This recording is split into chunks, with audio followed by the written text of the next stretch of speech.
Muhammad Ali, every time he stepped in the ring, won most of the time, didn't win all the time, was always the smartest guy in the ring. The angles, the jab, he'd wear you out. Thrilla in Manila, he was always the smartest guy in the ring, and he was usually the best guy in the ring. He left nothing on the table. He got everything out of his career. I wish he was today the great star in boxing. With social media, Muhammad Ali would be amazing. And then there was a bunch of fighters for a long time I didn't really care about. And then there was Mike Tyson showed up, and he was wildly entertaining. And he walked into the ring, and he was the most explosive, and he had the best knockout punch. But he left a lot of wins on the table in his career. And when I watch the Pittsburgh Steelers, and I think about the New England Patriots, the Patriots always feel like Ali. I know they're the smartest team playing. When I watch the Steelers, I always feel like I got some Mike Tyson. When Mike Tyson was dialed in, you didn't want any part of Mike Tyson. And in Pittsburgh last night, I got all of Big Ben's talent, and he was efficient. 22 of 25. I got all of their talent, and they were disciplined, only one penalty. I got all of their home run stars, and they had 7 different guys scores touchdowns. When Tyson was at his best, it was like, yeah, I don't want any part of Tyson. That's the team that should be the shoo-in for the AFC championships every year. But New England shows up every year. And New England's on the phone going, Pittsburgh, where are you? You know, we'll send Tebow this time. Yeah, Joe Flacco beat us this time. What? What? I mean, last night was Pittsburgh has everything, and they have for the last 7 years. They've had everything you want. Hall of Fame quarterback. Dynamic perimeter players, a coach that's going to make the Hall of Fame. They always have great offensive lines with Pro Bowlers. They got a 1,000-yard rusher. They hit hard. They're physical. They got swagger. Their pass rush is always better than New England. How are they not in the AFC Championship every year? But yesterday was classic Tyson/Steelers. What happened yesterday before the game? Oh, Le'Veon Bell sending an upside-down tweet. Everybody's talking about it. Antonio Brown gets in trouble for going 100 miles an hour. Oh, it was classic Steelers. It was just, even on a night they had it all geared up. It's all sorts of noise before the game started. But, man, they are lethal. They trailed 7-0. 11 seconds later, they led 14-7. That's like you're beating Tyson, and you wake up on the mat. But I had won the first 4 rounds. Yeah, then he hit you with a left hook. I didn't see it exactly. That was Tyson. Pittsburgh is highly dramatic and highly entertaining and highly talented and highly explosive. They're just highly all the time. You're just getting everything from them. And Carolina's a real team. I mean, going into that game last night in the NFC, I'm like, Saints-Rams. Okay, Saints-Rams are the best 2. I think Carolina's their best team. And that fight was over fast. That thing was over fast. And Ali and Tyson never fought. They never did. And I always thought Ali would figure out the angles. He'd wear Tyson out. Tyson, at the end of his career, didn't even have a jab. He was just going for home runs. But even though I thought Ali would win and beat Tyson, I always knew all Ali had to do was make one mistake, and he would end up in a hospital.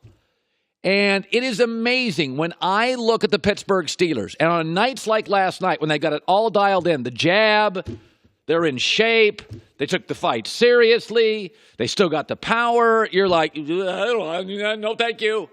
You better not go and get a soda because the fight could be over in about 8 minutes. I went to a couple Tyson fights where people didn't show up until the second round, and there was another fight because that one was over. And, it's just amazing. We're going to look back at this 20 years from now. We're going to be like, Pittsburgh would have won more Super Bowls, but they always had to go through New England. No, that's not the way it's worked. No, New England's only beaten them once in the AFC Championship. 2 years they missed the playoffs. 1 year Tebow beat them. Flacco beat them. Bortles beat them. Peyton Manning beat them. This has never been about New England keeping the great Pittsburgh dynasty at bay. It's been Pittsburgh not showing up for the reservation. And New England's on the phone. Hey, where are you? You out in the parking lot? I'll hold the table. No, we'll send Bortles. Hey, where are you guys? We're here waiting. No, Tim Tebow's on his way. Tebow?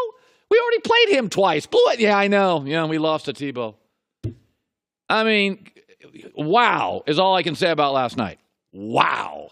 That was impressive. They were my Super Bowl pick before the year, and they finally looked like it last night. There are losses in football that make you go, whoa, whoa, whoa, whoa, wait a minute. Like when Ohio State lost to Purdue, it's not only they're not as good as I thought, they got problems inside the locker room. They got problems I can't see. When Ohio State lost to them, Alabama loses, they don't lose like that. Oklahoma loses, they don't lose like that. Okay, that's what I saw last night from Carolina. I mean, New Orleans is going to lose. They're not going to lose like that. Rams are going to lose. They're not going to lose like that. New England's going to lose. They're not going to lose like that. I mean, Carolina makes you look at your resume now, and you start looking at it, and you're like, oh, you know, they gave the Giants 31 points with Eli Manning. I mean, they beat Baltimore, but Baltimore's now a mess. They struggled at home against Dallas. That defense last night, like if you literally handed the Carolina result so far, that was your resume, and you went for a job, the person interviewing you would be like, yeah, that's what happened in that year you were in Pittsburgh? Well, I was in a bad relationship. I wasn't very good at my job. I wasn't focused. How did you give up 31 points to Eli Manning? Well, I was in New York.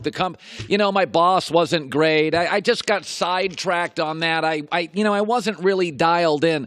That resume doesn't look nearly as good this morning after that loss. I mean, you're like, what are they?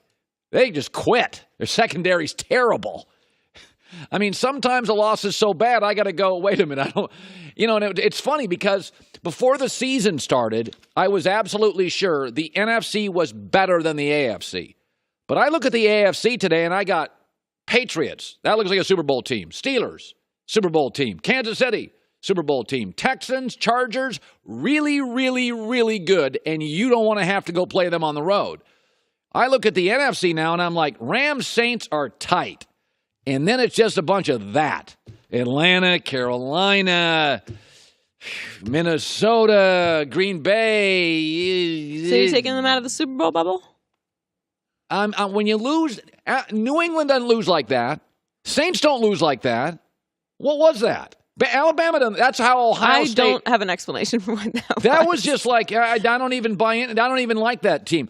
Here, Cam Newton with this decision early in the game pretty much turned it around, turned the stadium into really, it was over after this. Here's Cam. That was just a mess. He was clearly looking at Christian McCaffrey. And it was a little like Dallas on Monday night. Off a bye. Amari Cooper now there. You're at home, and you watch them play Tennessee, and you're like, no juice, no energy, no offense, no tricks, no sizzle. I look at Dallas differently.